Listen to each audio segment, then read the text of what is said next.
Here is an overview of what we covered today in class on Wednesday, February 13th. We looked at the tools that you'll be using to search for information for your research project. They are Quest, which is the library catalog where you locate books and other print items that the library owns. Subscription databases, which is where you're going to locate periodicals such as journals and magazines and newspaper articles. And lastly, search engines, which would be like Google or Bing, where you will look for websites. Today we focused in on Quest. This is just a screenshot of what a Quest record is going to look like. The basic parts of a record that you should be aware of are that it's going to tell you the title and author, possibly the editor. It will give you the publishing information, such as the publisher, the location of the publisher, the publication date. It will also give you the location of the item in the library, which will include the call number. It may give the physical description, which could be the size of the item or the number of pages. It may tell you bibliographic information, such as there an index or is there a works cited section. You'll also see Library of Congress subject headings and possibly a contents section in which you will get a little bit more information about the book. It might just be a reproduction of the table of contents or an overview of what's in the book, but generally the contents will help you figure out if the item is something that you want to use.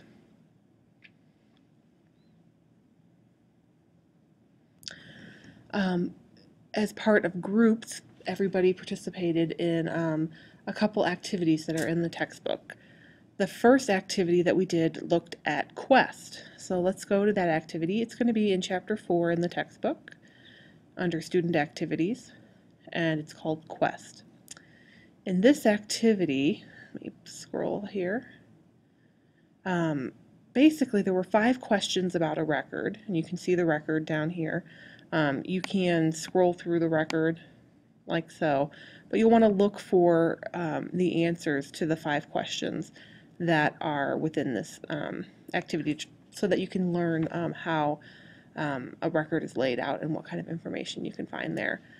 Just a hint, if you hold your mouse over certain areas within the record, it'll pop up and show you a tip or that might help you in answering the questions.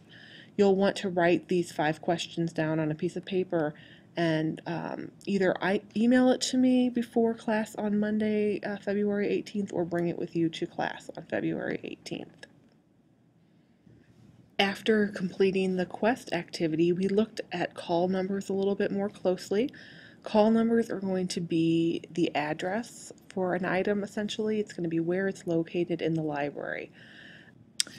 If you look at the first part of the call number, which I have circled here, this is the classification number. This basically tells you what subject matter the call number deals with. The second half of the call number is the cutter number. This is basically tells you who the author is and the publication date. A couple things to know about call numbers. When you're out looking for your book on the shelf, remember that any item that has the same classification number might be helpful for you. It might be something that you could use. So always look at the books that are around the book that you're trying to locate on the shelf because you may be able to use those books as well. For the second thing I want you to know is this point down here. There is always going to be a decimal point in a call number, even if it isn't physically put in there. In the example, there is a decimal point right here between the cutter number and the classification number. When labels are created, they do not always type in the period, but please remember that there is always going to be a decimal in between the cutter number and the classification number. Even if it is not physically present, it's always read as though it is there. After reviewing call numbers, the students then worked as a group to put some call numbers in order. So let's go and pull that up so that you can complete that as well. You'll want to go back to the Chapter 4 student activities, and here you will first open up the call number tutorial. Let's open that in a new tab, and also open up the call number ordering activity. For the call number tutorial, this is just a series of screens that are going to show you how to put call numbers in order. So please do take a couple minutes and read through there and see how call numbers should be put in order. After you've done that, then you will go into the activity called call number ordering, which we'll go ahead and open here. This is an activity where you're actually going to put some call numbers in order. You'll just drag them down, and when they stick at a spot, that's where they're supposed to be located. Remember, call numbers are alphanumeric, so they're ABC order and also numeric order. So 1 comes before 2, 2 before 3, and so on. So you want to drag these down in order. They run left to right, so it'll be left to right, then left to right down here in the second row, and then left to right in the third row. Once you have figured out the order of them, please type up the list of call numbers in order and either bring that to class on Monday, or if you want to, you can also email it to me instead.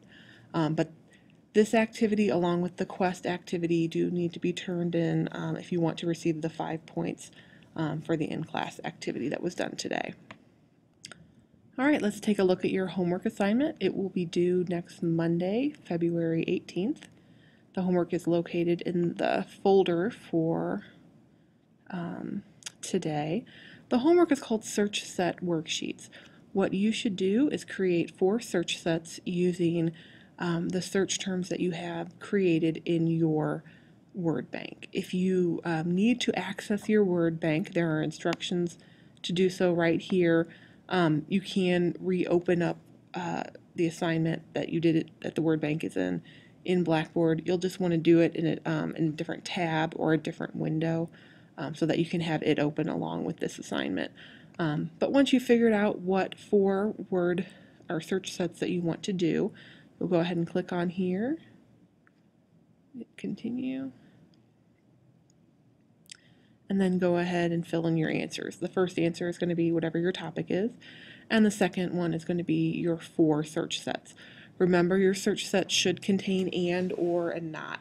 An example of a search set would be, let's see, Abraham Lincoln and Civil War. You might also do, if you remember this example from our activity, theater or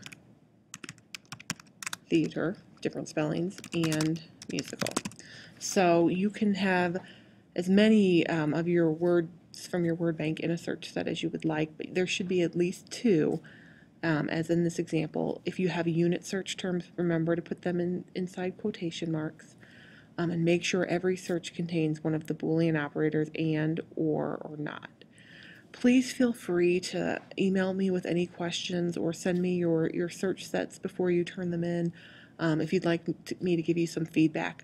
If you do email them to me for feedback, please know that I need to get them before about 7 p.m. on Sunday night. If you send them to me after that time, you may not get any feedback, just based on the time. So if you do need feedback, please get it to me before 7 p.m. on Sunday. Otherwise, please send me an email or give me a call if you have any questions.